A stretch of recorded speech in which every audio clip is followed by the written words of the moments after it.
আসসালামু আলাইকুম। সবাই কেমন আছেন? আশা করছি আল্লাহর রহমতে সবাই অনেক অনেক ভালো আছেন এবং সুস্থ আছেন। আলহামদুলিল্লাহ আমরাও বেশ ভালো আছি এবং সুস্থ আছি। কাছে কিংবা দূরে, দেশ এবং দেশের বাহিরে যে যেখান থেকে বসে আমার আজকের এই নতুন ভিডিওটা দেখছেন, আপনাদের সবাইকে আন্তরিক শুভেচ্ছা ও অনেক অনেক অভিনন্দন জানিয়ে আমার আজকের ভিডিওটা শুরু করতে যাচ্ছি। আমাদের এখানে জালসার দিনে সন্ধ্যাবেলা এত পরিমাণ ভিড় হয়, সেই ভিড়ে একদমই ঢোকাই যায় না। তো তারপরও মেয়ের বায়নার জন্য সন্ধ্যাবেলা মেয়েকে সাথে করে নিয়ে এই খেলনাটা কিনে নিয়ে এসেছি। এখানে হচ্ছে স্বরবর্ণ ব্যঞ্জনবর্ণ অক্ষরগুলো। তো আমার মেয়ে স্বরবর্ণ ব্যঞ্জনবর্ণ এই অক্ষর না কিনে ওখান থেকে একদমই আসবেই না। তো সেই জন্য ওর জন্য শুধু এটা কিনে দেওয়া হয়েছে। আমার মেয়ে যে জিনিসের জন্য জিদ করবে ওই জিনিসটা না দিলে এত খারাপ আচরণ করে, তো ওর সাথে একদম পারাই যায় না। তো সেই জন্য ও যা চায় ওকে তাই দেওয়ার চেষ্টা করি। তো আমাদের বাড়িতে যে মেহমানগুলো এসেছিল তাদেরকে খাওয়া দাওয়া শেষ করে তারপরে সন্ধ্যার পর পর আমার মা, আমার দাদি এবং আমি তিনজন মিলে কিন্তু বের হয়েছিলাম। আমার ননদরা আগেই চলে গেছিল। তো আমার ননদরা সবাই গিয়ে কিন্তু কী কী কেনাকাটা করবে সব কিন্তু তারা আগেই চলে গেছে। তো আমরাই পিছু পড়ে গেছি, যেহেতু আমাদের বাড়িতে অনেক মেহমান আসে, তাদেরকে খাওয়ানো দাওয়ানোর একটা ভেজাল থাকে। তো তাদেরকে খাওয়া দাওয়া শেষ করে তারপরে সন্ধ্যার পরে আমরা কিন্তু বের হয়েছি। এই তো একটু এখানে ঘোরাঘুরি করব, তারপরে কি কি পছন্দ হয় সেগুলো কিনবো, আর তারপরে কিন্তু আবারও বাড়ি ফিরে যাব। সারা রাত জেগে থাকার মতো অতটুকু ধৈর্য আমার এখনো হয়নি। তো মা এবং দাদিকে নিয়ে ঘুরতে এসেছি। আমার কোলে কিন্তু আমার মেয়ে আছে। তো মেয়েকে নিয়ে রাস্তায় বের হয়েছি। আমাদের বাড়ির সাইডের রোডে দেখতে পাচ্ছেন কত পরিমাণে ভিড়, মানে একের পর এক লোক যাওয়া আসা করছে। আমরা যে একজন মহিলা এখান দিয়ে হেঁটে যাব, খুবই লজ্জা লাগছিল। তো বিভিন্ন দোকান ঘুরে ঘুরে দেখছিলাম যে খাওয়ার জন্য কোন জিনিসগুলো কেনা যায়, এবং আমার সবথেকে বেশি নেশা হচ্ছে মাটির পাত্র। মাটির হাঁড়ি পাতিলের প্রতি আমার বেশি আকর্ষণ থাকে সব সময়ের জন্য। আগে থেকে আমার মাটির হাঁড়ি পাতিল খুব ভালো লাগে। এত পরিমাণ ভিড় যে অনেকক্ষণ ধরে ঘুরতে পারলাম না। শুধু যা যা দরকার ছিল, কিছু কিছু মাটির জিনিসের আমার প্রয়োজন ছিল, তো সেই মাটির জিনিসগুলো নিয়েই তারপরে চলে আসব। তো চলুন আপনাদেরকে দেখাই যে কি কি মাটির জিনিস আমি কিনলাম।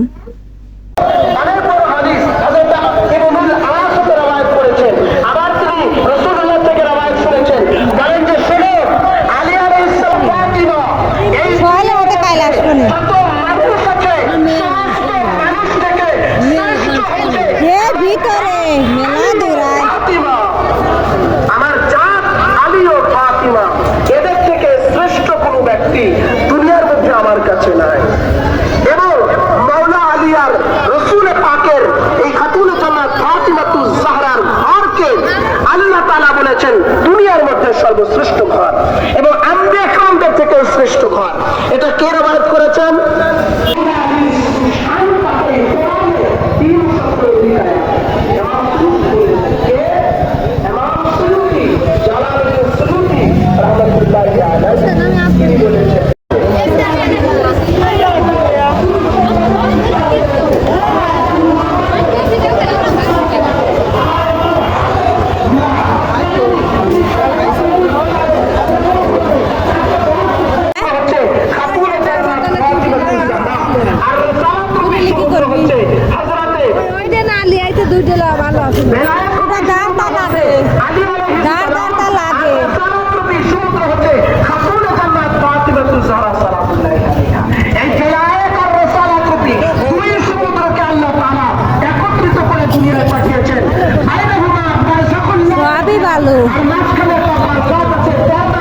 এনে নেব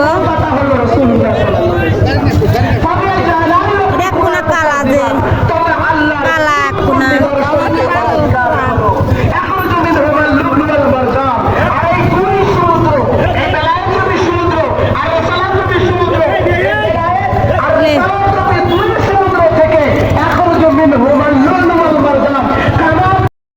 মেলার ভেতরে একেবারে ঢোকার মতো অবস্থাই নেই। তো তারপরও ঢুকেছিলাম আর অল্প একটু ভিডিও করেছি, আর কিছু কিছু মাটির জিনিস কিনেছি। আজ রাতে যদি মাটির জিনিসগুলো না কিনি, কাল সকাল অবধি অনেক ভালো ভালো জিনিসগুলো ফুরিয়ে যাবে। তো সেই জন্য আজকে রাতেই গিয়েছিলাম। আর বাড়িতে এসে দেখি যে আমার ননদের ছেলে এই গাড়িটা কিনেছে, আর সেই গাড়িটা কিন্তু প্যাকেট থেকে বের করে দেখছিল যে গাড়িটা কিভাবে কাজ করে, মানে বেকু গাড়ি। আর এখানে হচ্ছে আমার বোনের ছেলের জন্য একটা ট্রাক গাড়ি কিনেছি। ওভাবে প্যাকেটে রেখে দিতে চেয়েছিলাম, তবে আমার মেয়ের জন্য প্যাকেটে রেখে দিতে পারলাম না। আমার মেয়ে বলছে একটুখানি খেলা করবে, তারপরে ভাইয়াকে দিয়ে দিবে। তো সেই জন্য প্যাকেট থেকে খুলে একটুখানি আমার মেয়ে খেলা করছে। আমার মেয়ের এমনিতেও কিন্তু খেলনার কোনো অভাব নেই। মাটির ছোট ছোট হাঁড়ি পাতিল কিনেছে, আবার সিলভারের ছোট ছোট হাঁড়ি পাতিল আছে, সেগুলোও কিন্তু কিনেছে। তার উপরে ওই যে স্বরবর্ণ ব্যঞ্জনবর্ণ ওগুলো কিনেছে। আরও অনেক ধরনের খেলনা কিন্তু আমার মেয়ে কিনেছে। তারপরে আমার মেয়ের মন কিছুতেই ভরে না, এই খেলনাটা দিয়ে ওকে খেলতে হবে। তো সেই জন্য ওকে এইটাই দিয়েছি যে খেলা কর অল্প একটু। তো বোনের ছেলের জন্য একটা ট্রাক গাড়ি আর হচ্ছে একটা গরু কিনেছি। তো এই দুইটা জিনিসই কিন্তু কেনা হয়েছে, আর কিছুই কিনিনি, শুধু আমার মেয়ের জন্যই কিনেছি। তো আমার আজকের ভিডিওটা আপনাদের কাছে কেমন লেগেছে তা অবশ্যই কমেন্টে জানাবেন। আর যদি ভালো লেগে থাকে তাহলে দয়া করে আমার ভিডিওতে একটি লাইক করে দেবেন। আপনি যদি আমার চ্যানেলে নতুন হয়ে থাকেন তাহলে অবশ্যই আমার চ্যানেলটিকে সাবস্ক্রাইব করে আমার পাশেই থাকবেন। এতে করে আমি নিত্য নতুন ভিডিও আপলোড করার সাথে সাথে আপনাদের কাছে নোটিফিকেশন আকারে পৌঁছে যাবে, এবং আমার ভিডিওগুলো সবার আগে কিন্তু আপনারা দেখতে পারবেন। অলরেডি আমার কথা অনুযায়ী যদি কাজটা আপনারা করে থাকেন তাহলে আপনাদেরকে অসংখ্য ধন্যবাদ। তো আজকের মতো ভিডিওটা এই পর্যন্তই। দেখা হচ্ছে আপনাদের সাথে অন্য কোনো ভিডিওতে।